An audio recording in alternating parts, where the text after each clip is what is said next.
대통령 집무실을 서울 용산 국방부 청사로 이전하는 것을 둘러싸고 신고 권력 간 기싸움이 가열되고 있습니다. 네, 서울 삼청동 인수위원회 사무실 앞에 나가 있는 취재기자 연결해 양측 상황 살펴보겠습니다. 장보경 기자.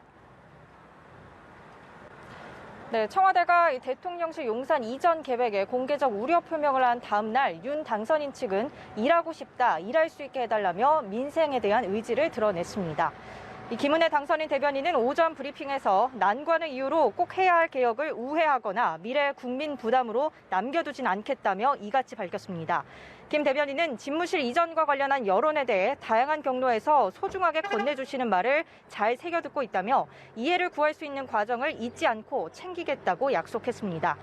문재인 대통령은 오늘 국무회의를 주재하며 헌법이 대통령에게 부여한 국가 원수이자 행정수반, 군 통수권자로서의 책무를 다하는 것을 마지막 사명으로 삼겠다고 밝혔는데요. 이 국정에 작은 공백도 있을 수 없다고 안보 대비태세의 중요성을 강조하며 이 정부 출범 전 청와대 이전 작업을 완료하는 것에 대한 부정적 인식을 드러냈습니다. 이 양측 모두 집무실 이전 문제와 관련한 공개 발언의 수위를 조절하면서 이 만남에는 언제든 응할 수 있다고 열어놓는 양상입니다. 일각에선 문 대통령의 임기 내 주요 직책의 인사권 행사와 관련한 문제가 이번 갈등의 핵심이라는 의견도 나오고 있는데요. 이 청와대 측은 회동이 열린다면 이 자리에서 자연스레 인사 문제가 논의되고 얼마든지 협의의 여지가 있지 않겠느냐는 뜻을 내비쳤는데 윤 당선인 측은 인사와 관련해 그 어떤 분의 추천도 하지 않고 있다는 입장을 유지했습니다.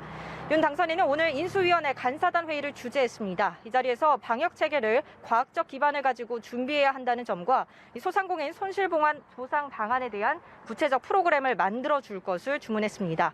또 북한의 최근 방사포 발사에 대해 명확한 9.19 합의 위반이라며 안보 상황을 빈틈없이 잘 챙겨달라고 당부했습니다. 네, 집무실 이전에 대한 여야의 반응은 어떻습니까? 네, 수위 조절을 하고 있는 신구 행정부와 달리 여야는 날선 반응을 쏟아내고 있습니다. 민주당 윤호중 비대위원장은 집무실 이사가 민생보다 더 중요한지 묻지 않을 수 없다고 말했는데요. 당선인이 돼서 외부 외출을 한 첫 번째 활동이 집 보러 다니기였던 것 같다는 날선 반응을 내놨습니다. 국민의힘도 가만히 있지 않았습니다. 국민의힘 김기현 원내대표는 제왕적 대통령을 벗어나겠다는 약속을 반드시 지키겠다는 강한 신념이라며 당연한 행보라고 말했습니다. 그러면서 5년 전 문재인 대통령도 큰 소리했던 것임에도 불구하고 구중 궁궐 속 불통 제왕적 대통령으로 군림했다며 청와대를 겨냥했습니다. 여야의 공방은 국회 국방위에서의 긴급 현안 보고 자리로 옮겨갔습니다.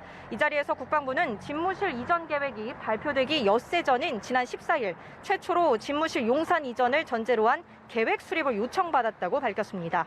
또 서욱 국방부 장관은 너무 빠른 시간 내에 검토 없이 배치 조정되는 것에 대한 우려가 많다는 입장을 취했습니다. 한편 국방부는 오늘 종일 인수위 외교안보분과의 업무 보고도 진행합니다. 지금까지 삼청동 인수위원회 사무실 앞에서 전해드렸습니다.